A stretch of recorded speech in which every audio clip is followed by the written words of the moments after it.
excited about your documentary. Such an interesting story. I've read a lot about it.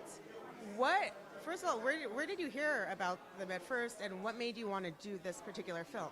Yeah, I heard about Hector in Tijuana, and I heard the two words "deported veteran," and I just thought immediately that this doesn't make any sense. Those two words can't go together. And then I dug in a little bit, and I started looking into it, and I found out that, yeah, in fact, this is something that's happening, and it's not happening on a small scale. It's happening on a large scale. You know, that these are veterans that served in the military, and I think what made me most excited was that I could use the deported veterans issue as a way into the larger immigration conversation and the larger veterans conversations that just aren't being had and people aren't agreeing on, and people are using as polarizing discussions. In reality, there's nothing polarizing about this. It's just about people, and it's a bipartisan thing. You know, it's a bipartisan problem that could also be a bipartisan fix in a lot of ways. So it really excited me to be able to make a film that might open up some people's minds that wouldn't otherwise find themselves watching a movie about veterans or watching a movie about deportees or watching a movie about this kind of stuff. So you're absolutely right, because I feel like also patriotism, people get that really messed up what that means in their head, but you literally people that fought for the country and they're being deported. So I really feel like it attracts a wide audience. Yeah, like, how much more American can you be than coming to America as a child and deciding that you want to fight for this country because this is what you identify with? I mean, there's literally nothing more American than that. And the idea that there's some bureaucratic, like laws from the past that would preclude them from being able to just immediately consider themselves American in every way, it just makes no sense. Hector has like a foundation in Tijuana, right?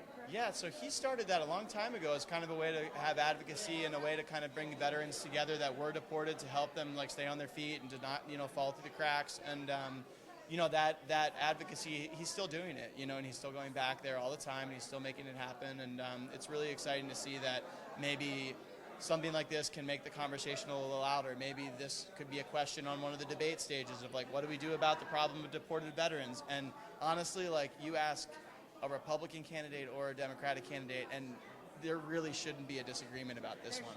So it's kind of exciting to maybe think that there could be like something that penetrates that conversation and then maybe opens people up to be a little more empathetic in general, It's so heartbreaking, so I'm so glad, because I really do you can't argue that someone who fought for the country is not a patriot. I'm sorry, and should be deported. It's a very simple thing, no matter what side of the political party you're on. Exactly. It's just if you're a normal human being, you should understand that, and also just sort of lends well to the idea that if we can look at this class of veterans that have fallen so far through the cracks, we should be able to open ourselves up to see what's happening to all the veterans that are coming home. It's like we are requiring them to be there for us every step of the way when they go and serve, but we don't really give them that when they return. And I think it's an important lesson to take away that we just need to do better.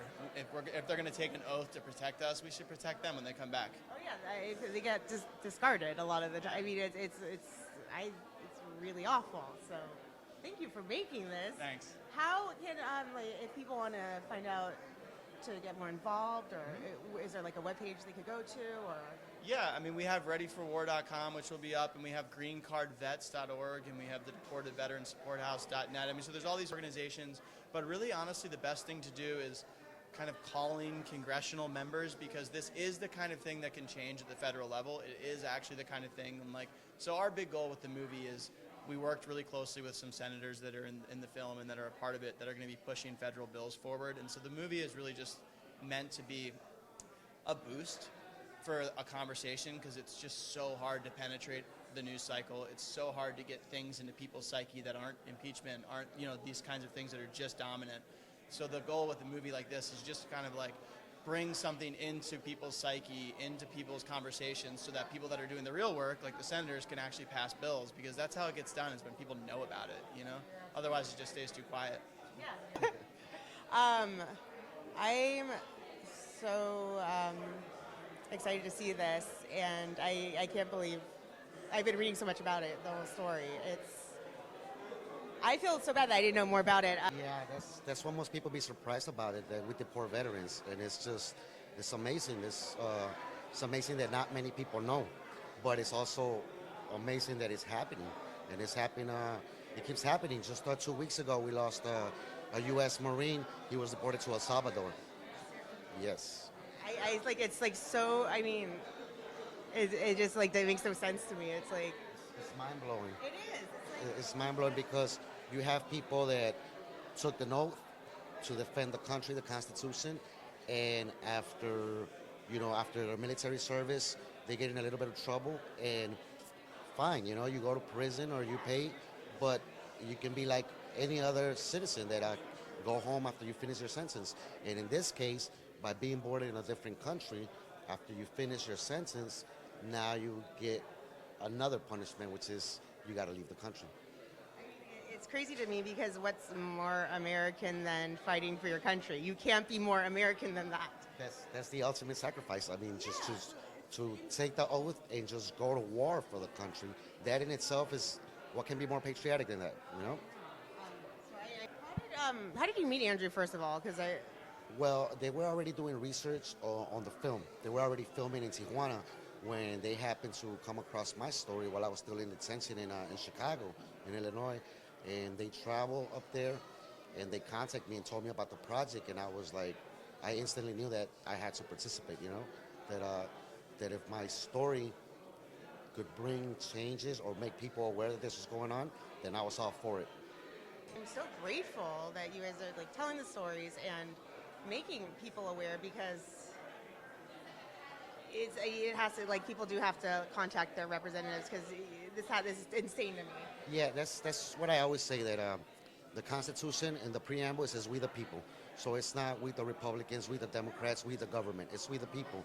And as long as we keep bringing awareness and have the people to call their elected officials, their representatives, then we can make a change, push for legislation, And you guys still heavily work with like there's different organizations you work with. I know there's one out of Tijuana. Yes, one of the organizations that I work with or that I belong to is called Green Card Vets, greencardveterans.org, and it's a council for LULAC. LULAC being one of the oldest Latino organization. It's like the ACLU or the NAACP, but it's a Latino. It's the League of United Latin American Citizens, and it's been around for 90 years. And Green Card Veterans is a chapter of LULAC, and our mission is to bring awareness and to push for legislation change about this phenomenon that's deporting veterans. Nuts to me, but It is. I mean, everything's legal, right? The reason that we get deported is because everything falls in legal terms. They can do it, but it's not moral. no. Oh, it's absolutely not moral. I mean, I don't know. You're like the ultimate patriots, and then to me, it makes me so disheartened. But I'm so happy. It makes me so happy that people are going to see this and be aware of it. Because now that I know it, I'm like, everybody needs to know about this. Yes. It's a lot of misinformation out there. Most people think that this is an immigration problem. It's not an immigration problem. This is a veterans thing. It's veterans because you're deporting veterans, and most people, they have their opinions because they're not educated on the subject. So they're like, oh, they're just deporting illegals. You're not deporting illegals. You had to be legal to join the military in the first place. But that's the problem, I think, too, in this country. There is a lot of misinformation. So Yes. anytime people can be educated, I think it will open a lot of eyes. Yes, this film does a wonderful job on that. And hopefully veterans need a lot of help. I think in so many different ways because Yes. they get very disregarded when they come. They're sacrificing everything for us, and then it just. Yes, that's the other part about it, the family separation, because you're not just deporting the veteran, but you're ruining the whole family. You're splitting families apart. It's bad enough that your family was separated when you went to war or when you were in the service. You come back, and now being separated to a place that's not your home, it's just. It's like disgusting to me. It's like. It is. That's the exact word. It's disgusting. It is. Thank God for this, so Yes. people will know, and thank God for people like you. Thank you for continuing to help people. It's It's a lot of work to be done, but I'm happy and I'm proud that we're doing this. so lovely to meet you. I'm so excited. So I'm so grateful for this. It's crazy to me. It's like, to me, you're the ultimate patriot, the ultimate American, and then to be deported is I can't understand it. It's mind-blowing. Yeah, and this has been going on for over 25 years. Four administrations, and finally things are picking up, and I still think we got a lot. Probably another 10 years. Who knows? Unless we get somebody that really bats for us, but we really need to work on getting legislation passed, and in the meanwhile, we're working on getting individuals home. And I mean, I have so much respect for that, because not only did you give the ultimate sacrifice, but you still are continuing to do this amazing work, which, I don't know, it's just crazy to me that it's happening. It really is. I'm so glad that this is here to educate people as well. Yeah, exactly. Because I don't think other people know what's going on. How did you first meet Andrew? So originally, when I met them, there was somebody that was one of his friends that was interested in doing a feature, actually. And then, from my understanding, they just said, "No, we got to do like a documentary about this." And so it went from a feature to somebody wanted to do a feature, and then they decided, "No, we want to do a documentary." From my understanding, but it was through an article as well that they had heard about us.